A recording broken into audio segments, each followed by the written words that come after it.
দর্শক, Bangladesh premier league DPL এ সাব্বির রহমানের 4 ছক্কার batting তাণ্ডব। মাত্র 51 বলে 102 রানে বিধ্বংসী ইনিংস খেলে নতুন রেকর্ড করলেন আজ। দর্শক, খবরে বিস্তারিত জানুন পুরো প্রতিবেদনে।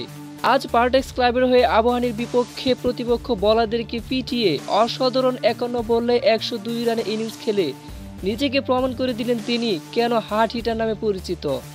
দর্শক, তার এই ইনিংসটি সাজানো ছিল 5-6 এবং 6-4-এ, যা সত্যি দেখার মতো ছিল।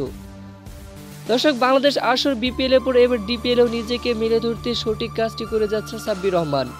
আর তাই তো আশাবাদী নিজেকে প্রমাণ করেই আবারও অচিরে জাতীয় দলে ফিরবেন তিনি। তো দর্শক, আপনারা কে কে চান সাব্বির রহমান আবারও জাতীয় দলে ফিরুক, তারা অবশ্যই জানিয়ে দিন আমাদের ভিডিওর কমেন্ট বক্সে। ধন্যবাদ।